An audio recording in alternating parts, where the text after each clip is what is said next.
Hi, everyone. Thanks for attending today. We're just going to give about 30 seconds or a minute for everyone else to pile in before we start. I'll do a brief introduction and a couple of housekeeping items.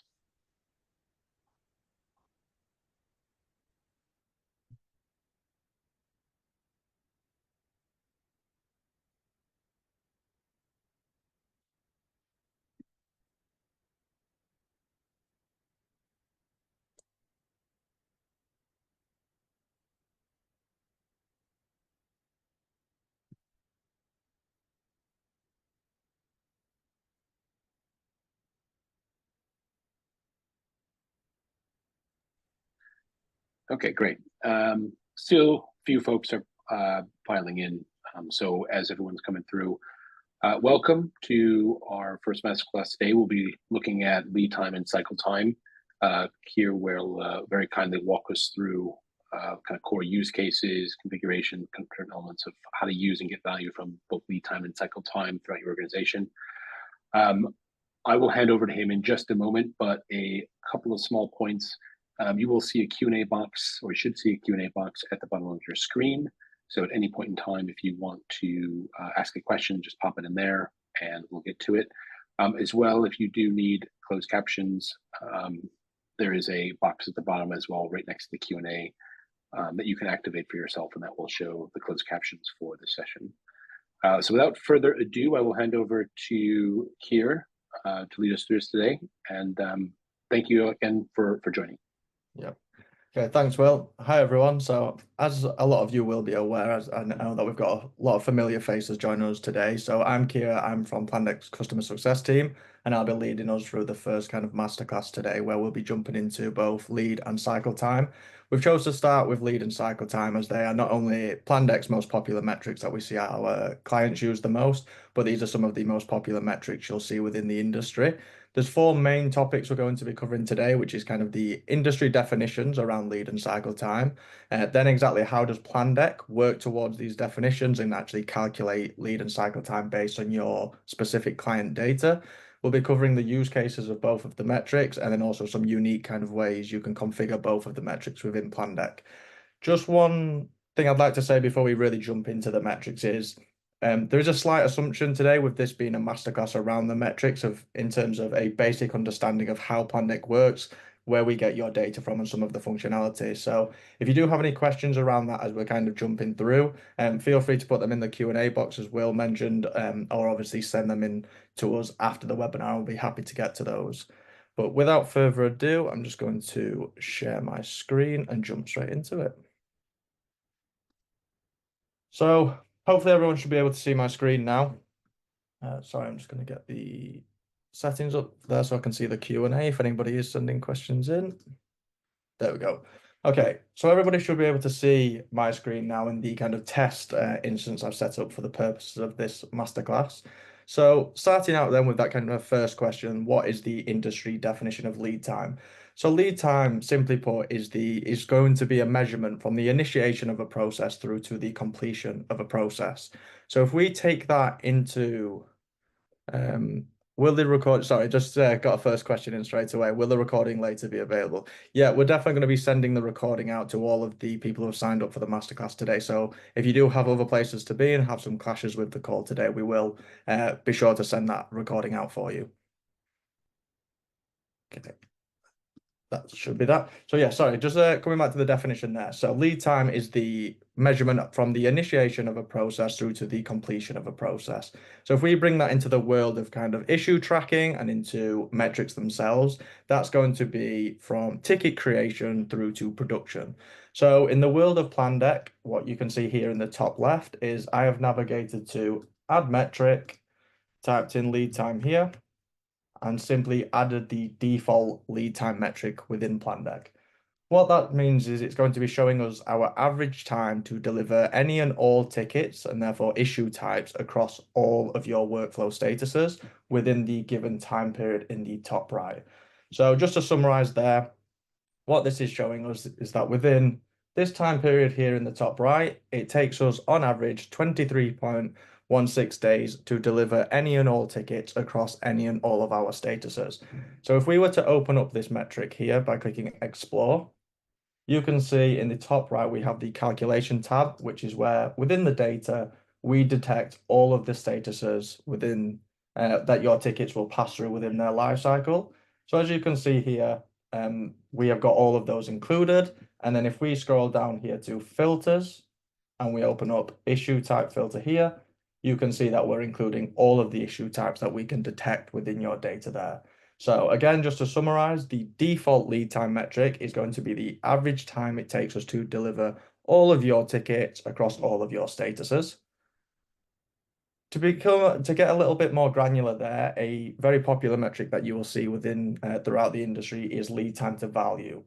So what this is looking at in terms of Jira and Azure terminology, because they are obviously the source tools from where we get our issue tracking data, these are going to be reflecting how long it takes us on average to deliver a piece of value across all of our statuses.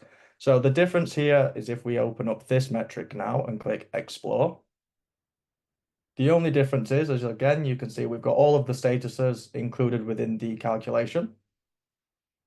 But the only difference is we've come down to the filters here. We've added a filter by issue type, and as Plandek primarily, as this is within the Plandek instance, we're looking at Plandek's data, and therefore Plandek primarily use Jira. So in this case, in Jira terminology, a story would reflect a piece of value. So therefore, we have chosen to only look at the average time it takes us to deliver stories across all of our workflow statuses, and that therefore meets the definition of lead time to value. So if we're now to look at our total summary value here, it's going to show us that it takes us 22 days on average to deliver a story across all of our workflow statuses.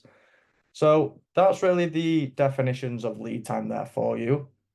So moving on to the definition of cycle time, it's going to be from development start through to production. So obviously lead time being the entirety of your software delivery lifecycle is from ticket creation through to production, whereas cycle time is from development start through to production. So that first in progress status. So if we were to go to add metric, search for cycle time, and add this metric here, once we open this metric up, we're going to be given the calculation tab in the top right. Again, very similar to lead time, where we're going to detect all of the statuses you have within your workflow.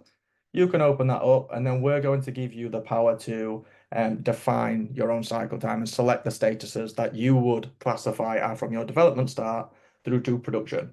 There's a few reasons why we do this. One being in the metadata that Plandek gathers from your source tool, so in this case being Jira or Azure, we can't fully detect exactly what you define as cycle time. Obviously, within Jira, you build your workflow, but you have those different statuses of things that are reflective of your backlog, your development, and your done and completed statuses. So that's kind of one of the first ways we want to allow Plandek to be as agnostic as possible by allowing you to configure the metric as you see fit and therefore meet your own definitions of cycle time. So there are the industry definitions of both lead and cycle time, which are great for reporting purposes. And obviously they have their use case in terms of if we're trying to be an elite organization, an elite department or team in terms of the agile space, you're probably going to want to work towards those definitions. However, we understand at Plandek that that's not always the case. You know, there are some projects, some organizations that have unique workflows, and therefore by giving you the ability to define what your own cycle times and lead times are by giving you this configurability here, it means that you're actually comparing apples to apples. What I mean by that is Plandek is both a reporting tool, but primarily it is a continuous improvement tool. So it wouldn't make sense for us to kind of box you in terms of making you compare apples to oranges. And what I mean by that is compare your cycle time and lead time definitions to the industry lead time definitions when maybe they don't quite match up. So obviously take that with a pinch of salt in terms of you understand your own context within your organization, within your department. There will be times when you're wanting to push towards those industry definitions and see how you report against the industry's classifications of what an elite agile team is. But then there is also the use case for where actually you might want to choose to exclude a specific status that would normally be included within, say, lead or cycle time, but you choose to exclude it just simply because it doesn't quite match up to how you work, and therefore you're trying to basically reflect the data to how you operate on a day-to-day basis, and therefore get the best measurement and get the best feedback from the data that's going to allow you to improve the most. If you want to see in Plandek, and this goes for the majority of our metrics out there, exactly that back-end calculation that I mentioned. So by lead time being the average time it takes you to deliver all tickets across all statuses. At any time, you can look for these small question marks around the product. That's going to take you to the relevant help article, and then within there you can see the back-end calculation. So as I mentioned, it's going to be the elapsed time of all statuses on your completed tickets divided by the count of completed tickets to give us that average lead time over the given date and time period in the top right. I'm just seeing what we've got a few questions in there, so I'm just going to take a quick read of these.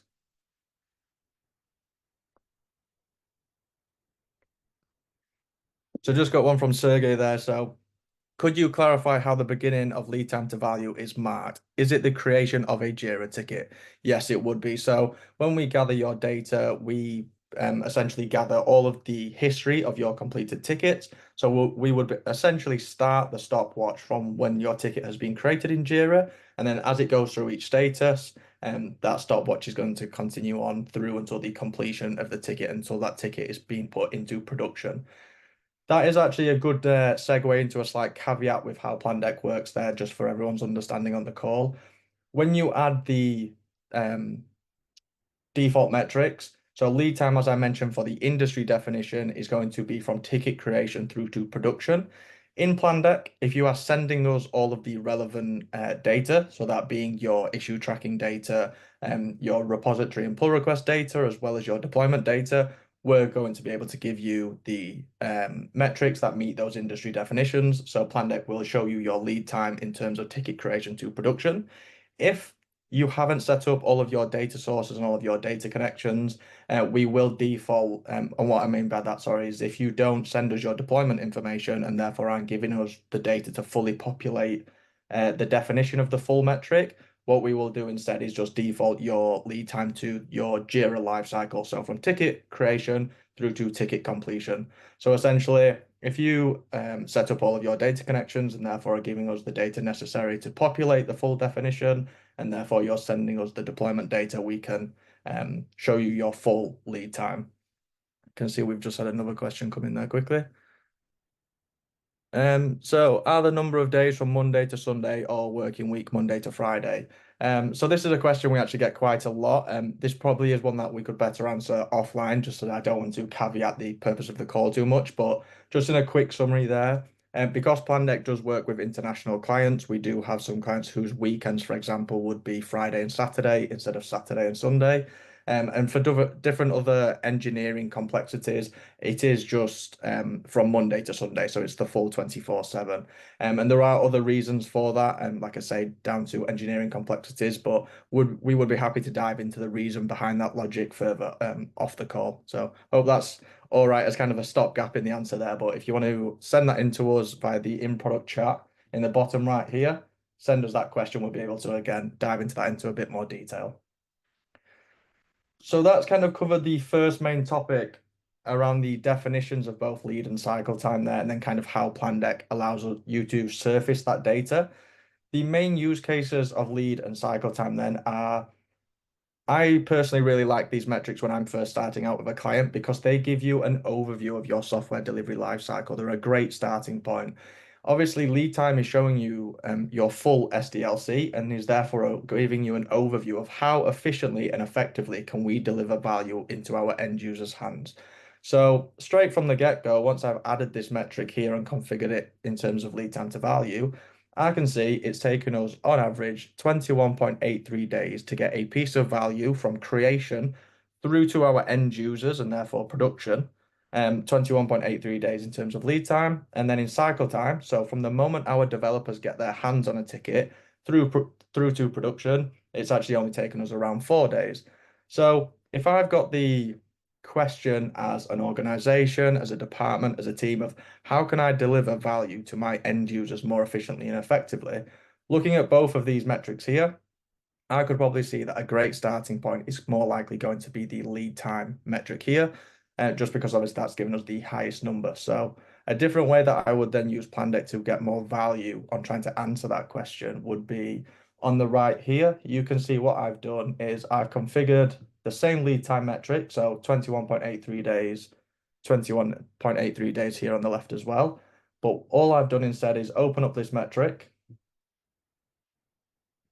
navigated down to breakdowns here on the right, and I've added a breakdown by status, because what this is now showing us is a more granular breakdown of basically what builds up this total summary value in the top left. So very quickly, we can see the biggest bar here being our awaiting for refinement status.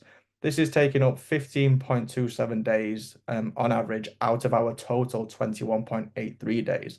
So you can very quickly see that we've gone from the standard use case of, okay, how can we understand our ability to deliver value to our end users? And now we're really starting to interrogate that data of, okay, how can we actually improve that then? How can we get value to our end users more effectively? Straight away, by adding that breakdown there and getting a bit more of a more granular visualization, I can start to have the relevant conversations around, well, okay, how come we are awaiting for refinement for so long? Start to have those conversations with our product owners and our scrum masters. Simple things like, do we have the right capacity and resource for the project that we're trying to deliver and the tickets that we are working on? Do we have some kind of informal or formal approach to our backlog refinement and backlog grooming? Do we understand the level to which we need to define the acceptance criteria within our tickets so our developers can proactively look at those tickets and get ready to pull those into the sprints as and when they've got capacity? So we're starting to move those tickets quicker out of our backlog statuses into sprints and actually starting to get development started. So as you can see there, Plandek really does start to surface different data points that allows us to have the relevant conversations around how we deliver and therefore start to plan and put actions in place on how we can actually improve there. So they're kind of your more generic and the most popular use cases you'll see for lead and cycle time. It's basically showing us that efficiency and effectiveness of delivering value to our end users across our entire SDLC. So one of the main reasons I like to start with these metrics is because it's giving you that overview, and then straight away you can start to drill into the data and start to get a bit more granular, because it's basically highlighting areas for improvement for us. So just going to quickly look at my notes there. Just want to make sure I'm covering everything in a nice chronological order so it's easy to follow along. Yeah, so we've covered how the industry definitions and the Plandek definition, how the Plandek definitions and metrics match up to those. We've covered how Plandek calculates them in the back end, and then also the popular use cases for the metrics there. So what we can jump into now is different ways, different unique ways you can actually configure these metrics. And I think this is going to really show you the art of the possible for Plandek, really. So just 1 second. So as I mentioned at the start, when we added that default lead time metric here in the top left, this is measuring, obviously, on average, the time it takes us to deliver all tickets and issue types across all workflows and statuses. So it's very easy to actually change that backend logic to meet different use cases in the metric. So if we scroll down here, you can see I've retitled this to bug resolution time. And that's because I've taken the default lead time metric. I've come into here and opened it up with Explore. As you can see here, we can now see that it's taken us on average 9.19 days to deliver bugs from those bugs being created into production. And the way I have done that is if we come down to the filters on the right here, you can see the issue types. And all I've done here, instead of similar to lead time to value, where I chose to only filter the metric to look at stories, I've now only chose this metric to look at bugs. So the question we're answering here is, how long on average does it take us to deliver bugs across all of our statuses? And again, you could have a different use case where you want to choose to include or exclude different statuses that our bugs go through within their workflow, and Plandek gives you the power to really configure that as you see fit and meet your own use cases. But in this case here, you can see we've simply, instead of having this selected on stories, we've selected this on bugs, and very quickly we've built a different use case and a different metric there, and we're now getting some insight into our bug resolution time. As you may see here as well, we have a different filter applied, which is actually gone to add filter and resolution, and I've chose to exclude duplicate bugs and won't do bugs. The reason I've chosen to do that is because it comes back to that statement I mentioned earlier that Plandek is absolutely great for reporting if that's how you set it up and that's one of the purposes you want it for. But at the end of the day, it is also a continuous improvement tool. So if we're trying to look at this data to take actions to improve internally, we want to be taking those actions on the best data set available to us. So it wouldn't make sense to include bugs and won't do tickets into our overall bug resolution time, because hopefully, for example's sake, if I remove both of these, it's going to severely inflate the overall time it's telling us it takes us to resolve a bug. Let's just see here, for example. Great. 10.1331 days. Okay, so for this example, it's obviously not that extreme, but in some scenarios, your duplicate tickets and your won't do bugs that enter those statuses, it could severely inflate this here, and basically it would feed back to us that the time it takes us to resolve a bug could be 20 days. But then when you come down to add filter, resolution, if I can find it, there we go. And then I choose to exclude the bugs that end up in the duplicate statuses and won't do. Potentially, in some examples, as I say, it goes from saying our bug resolution time is 20 days down to 10 days. So we know if we were to actually make decisions on trying to improve our bug resolution times, because to us it looks like it's 20 days, we might take a bit more drastic action and therefore potentially not make the best decisions based on that data available. Whereas if we obviously apply these filters here, we're getting the data that's actually the most reflective of how we operate on the day-to-day, and therefore it's actually giving us the most visibility of how we operate, and therefore we can make the best decisions available to us based on the data. Very quickly as well, what you can do with this bug resolution time then as well, we can do a similar thing as we did earlier of digging into it and say, okay, I want to actually try and improve this bug resolution time. Let me apply a breakdown here on the right, try and look at that data in a bit more of a granular fashion.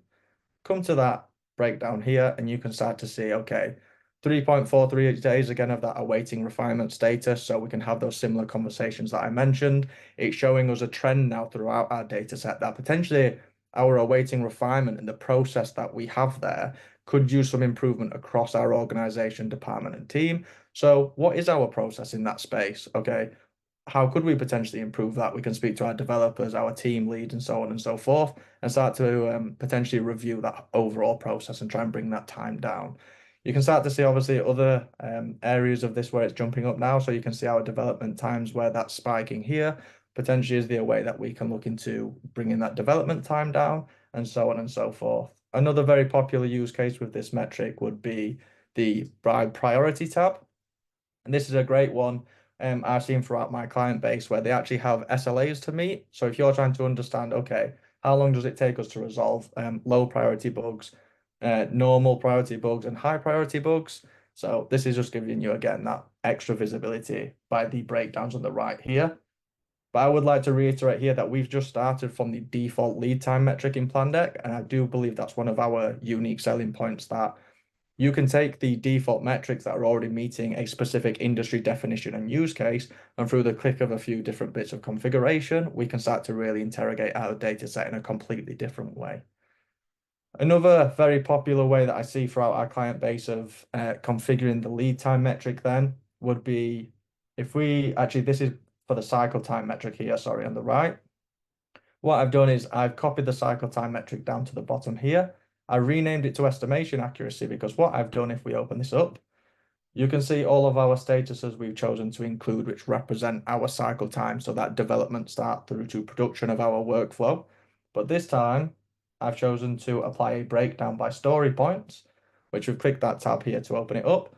So because when we estimate tickets within the software delivery world, what we're trying to do, we're trying to estimate how long it's going to finish development on that ticket. And that's why development obviously reflects cycle time. And that's why this this use case here would not work best with lead time. It would work best for cycle time simply because when we do story point tickets, we're trying to estimate how long that development's going to take.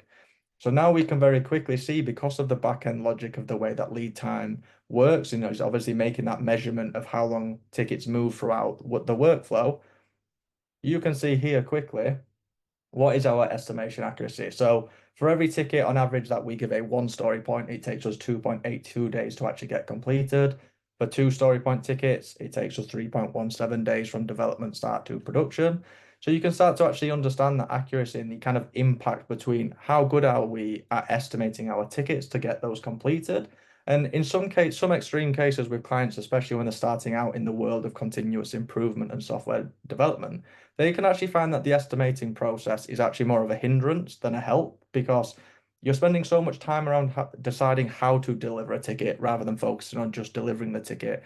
So it can be a good indication that maybe we just take a step back from this, review the process of estimating. Potentially we need to run some workshops and training for our teams around how you actually estimate tickets and the purpose of it. And then in some cases here, obviously, not to kind of stroke Plandek's own ego, we are somewhat quite accurate, it seems, in the data set here with these estimates. So you can see the value it's giving to us, that we have a really good understanding of how long it takes us to deliver specific types of tickets, and therefore we can factor that into our decisions around our delivery. So this is one that I often see resonate with our clients when we start out. Can see we've only got a few minutes left, so just going to focus on the last way to configure a metric. Again, the purpose of today is just to try and show you the art of the possible around lead and cycle time. Hopefully this gives you the kind of confidence to go away and play around with the product. And if you have any other questions, feel free just to send them in. But here on the right, we have lead time to value, but in brackets outliers. So what the outliers is, again, this is making some assumption on your understanding of Plandek, but any questions, feel free to send those in. We have a setting in Plandek, which again, it's predicated around that making decisions based on the best data available to you. So what the outliers slider and setting does here, it allows you to obfuscate a percentage of the data set. So if we come back up to our standard lead time to value metric here at the top, we open that up. You can see I've set the outliers filter to 0 to 90%. So what that's doing, it's taking off the top 10% of the data that is going to be, that top 10% of our lead time to value is the thing that's going to inflate it the most. It's the top 10% of tickets that took the longest to complete. So very quickly, if I put that back up to 100 here, let's notice this figure in the top left jump up.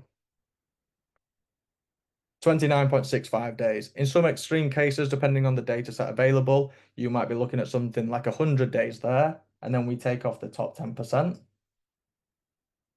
Just watch this change down again. So we've gone from 30 days down to 22 days. And again, in those extreme cases, if we're trying to make decisions that's going to help us improve our delivery over our workflow, by just taking off that top 10%, it's actually showing us a bit more of an accurate reflection of how we operate on a day-to-day, and therefore we can make better decisions. But obviously you have to be careful with this, that you're not reducing it too much and therefore trying to gamify the metric. Again, you're just trying to reflect how you operate and take the best data available. But that also opens us up to this unique use case in the bottom right. You open this up, I've sent the outliers from 90 to 100. So now we're only looking at the anomalies, we're only looking at the outliers. So if I were to click into these data points here, or the overall total summary value, 98.32 days on average it took us to complete these tickets.